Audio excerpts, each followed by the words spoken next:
जय श्रीकृष्ण। चतुर्थ अध्याय। चलतु शुणा देवकी छह पुओं हत्या एवं सप्तम गर्भर अलौकिक घटना विषय। समय बीतीगला एवं देवकी गर्भरे प्रथम संतान बढ़िबा आरंभ कला। वासुदेव ताक हृदय को दृढ़ कले, भाविले हुए तो कंस तांको भौणीर संतान को क्षमा करदेवे। किंतु जेतेबेले प्रथम पुत्र जन्म नेला, कंस कौनसी दया बिना नवजात को माँ कोलू छड़ाई नेले, निज हाथ में हत्या कले। देवकी हृदय चित्कार करने को लगिला। तांकर कांद पत्थर कांथरे बाजी प्रतिध्वनित हो चलिला। किंतु कंसक हृदय तरली नथिला। एही मुहूर्त वासुदेवों पाई असह्य थिला।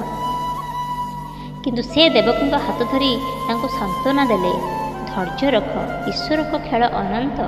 किंतु कंस विश्राम नहीं पारिले नहीं।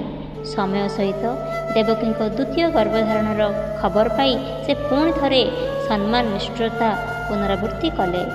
द्वितीय पुत्र को मध्य निर्मम भाव हत्या करा जाइथिला।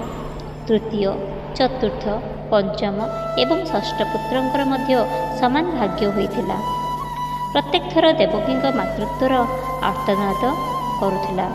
वासुदेवों आखिरे लुह झरुथिला एवं मथुरार आकाश को एक अद्भुत नीरवता आच्छादित करुथिला। छह थर मातृत्व रक्ताक्त हेबा पर मध्य कंसक भय कमी नथिला। से दिन राति चिंतित थिले जे अष्टम पुत्र तांका मृत्युर कारण होई पारे। षष्ठ पुत्रर हत्या परे जेतेबेले देवकी सप्तम थर गर्भवती हेले, मथुरार वायुमंडल एक भिन्न आलोड़न सृष्टि हैला। सेही समय रे जोगमाया एक नाटक सृष्टि कले। भगवान विष्णु आदेश रे देवकी गर्भरे बढ़ुवा सप्तम संतान, जी प्रकृत में शेषनाग अवतार बलराम थिले, एक चमत्कार शक्ति द्वारा मथुरारू गोकुल को वासुदेवों प्रथम पत्नी रोहिणी गर्भरे स्थानांतरित होइथिला। एही दिव्य घटना एते सुगम भाव घटिला जे कंसक रक्षक माने यह जानी पारिले नहीं। हठात देवकी गर्भ शून्य हो गला। यह शुणी कंस भाविले जे गर्भपात जोगु सप्तम संतानर मृत्यु होइछि। से तांको विजय रे खुशी हेले, किंतु जानि नथिले जे यह ईश्वर चाल, एक दिव्य रहस्य जहाँ तांको विनाशर पथ प्रशस्त करिबो।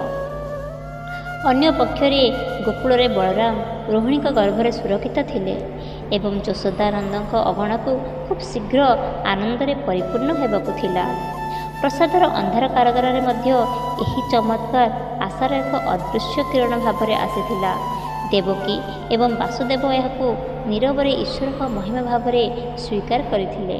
सेमानकर हृदय गभीर विश्वास थिला जे जेतेबेले सप्तम संतान को ईश्वर एहीपरि भाव रक्षा करिवे, सेतेबेले अष्टम पुत्र स्वयं नारायण अवतार निश्चित भाव आसी एही अत्याचार अंधकाररू चिरधर्म को विजयी करिवे।